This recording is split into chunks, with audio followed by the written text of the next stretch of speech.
Kuno national park से लगातार दुखद खबरें सामने आई है। अब 4 में से 3 शावक की मौत हो चुकी है।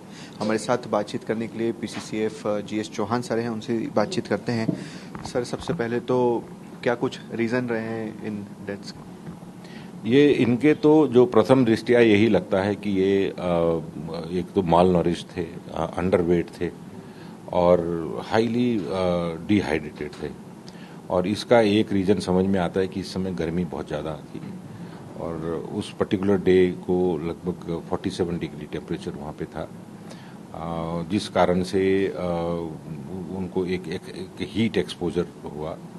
और ये जो उम्र है लगभग 8 महीने के वो हुए थे बच्चे, और 8 महीने के बच्चे ऐसे होते हैं जो मदर के साथ बाहर निकलते हैं, तो उनको रोकना कहीं एक पर्टिकुलर जगह पे, वो भी वो जब माँ निकलती है तो उनके पीछे पीछे जाते हैं। और इतनी भीषण गर्मी में वो अगर निकले होंगे तो थोड़ा एक्सपोजर उनको हो गया और संभवतः इसी कारण से उनकी मृत्यु हुई है।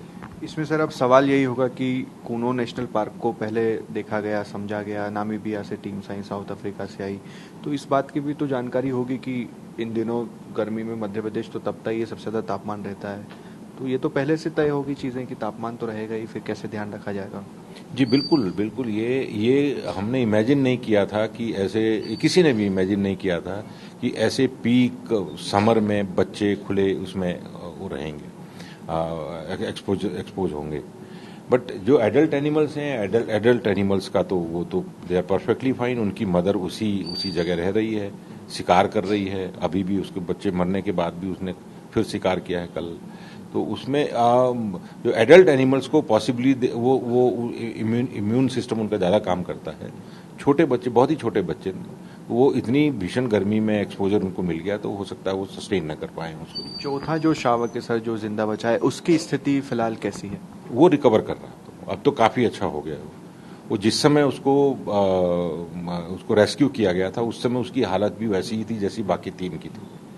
बट उसको फिर वहाँ से निकाल करके और जो अपना हॉस्पिटल वहाँ पे बना उसमें रखा गया है, और ड्रिप चढ़ाने के बाद उसको काफ़ी उसमें ताकत आई और अभी दूध भी पी रहा है, वो धीमे धीमे वो मिंस्ड मीट भी खा रहा है, तो उसकी मतलब स्थिति काफ़ी इम्प्रूव हो रही है।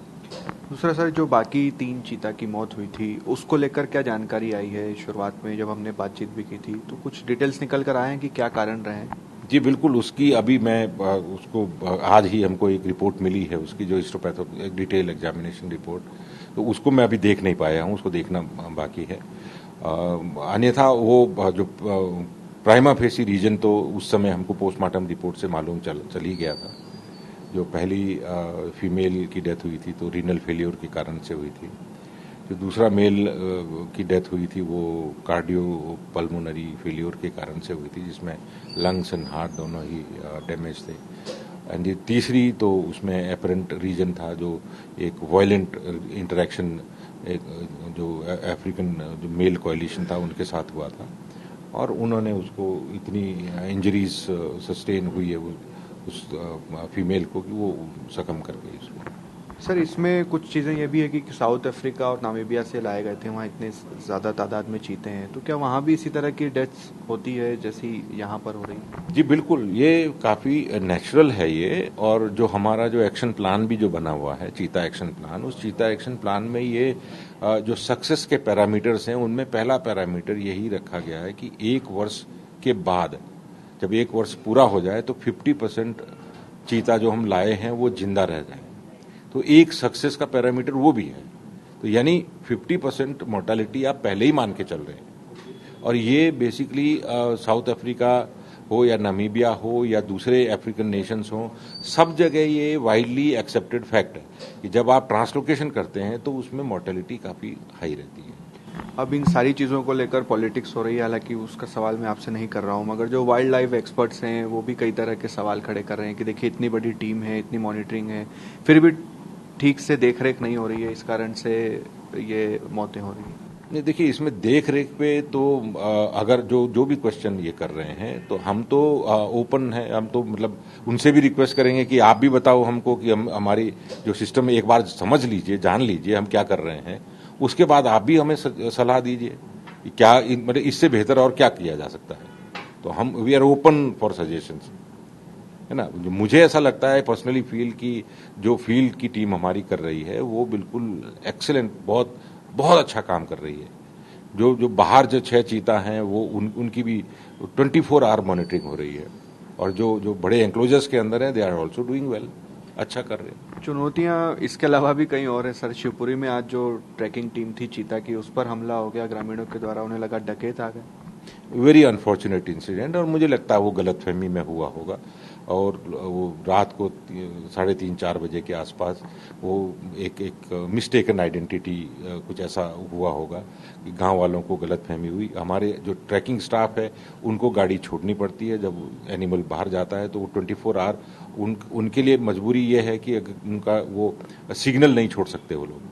तो जिस साइड में सिग्नल जा रहा है उधर उनको पीछे पीछे पीछे चलना है। तो जहां तक गाड़ी जाती है वहां तक गाड़ी से जाते हैं, अन्यथा उनको पैदल ही चलना पड़ता है। तो उस प्रोसेस में ये किसी गांव के आसपास से निकल रहे होंगे, लोगों ने उसको पता नहीं क्या समझ करके उन्होंने उसको रिएक्शन दिया उस तरह का। एक आखिरी सवाल सर, चीतों की देखरेख के लिए क्या अब और भी सख्ती हो रही है भारत सरकार से आपकी इस बारे में, और कोई बातचीत भी हुई है कि अब थोड़ी और सावधानियां बरतनी है? जी नहीं, देखिए इसमें जैसा मैंने आपको बताया कि हम अपनी विजडम के अनुसार एक अच्छा बढ़िया प्रोटोकॉल बनाया हुआ है, और वो प्रोटोकॉल हमने केवल ये नहीं कि हमने यहाँ मध्य प्रदेश में बनाया है, वो एक कई राउंड ऑफ डिस्कशंस के बाद जब वो wild life institute of India के साइंटिस्ट हैं और जो भारत सरकार के ही अधिकारी हैं, जो नमीबिया एंड साउथ अफ्रीका जो हमारे कोलैबोरेटर्स हैं, उनके साथ डिस्कशन के बाद वो प्रोटोकॉल बना है, उसको हम फॉलो कर रहे हैं।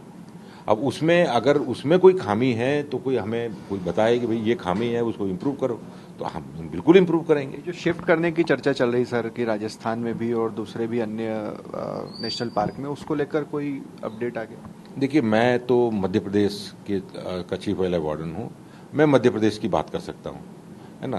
दूसरे राज्य में क्या होना है क्या नहीं होना है ये मेरा डोमेन नहीं है, ये भारत सरकार का डोमेन है, तो वही उस पर कमेंट भी कर सकते हैं। चलिए, हमारे साथ बातचीत कर रहे थे बीसीसीएफ जीएस चौहान जी, और जो कह रहे हैं कि पूरी तरह से देखरेख की जा रही है, कई तरह के पैरामीटर्स देखरेख में तय किए गए हैं और उस हिसाब से टीम जो है वो बेहतर से बेहतर काम कर रही है। कैमरा पर्सन मुकेश के साथ शुभम गुप्ता, TV9 भारतवर्ष, भोपाल।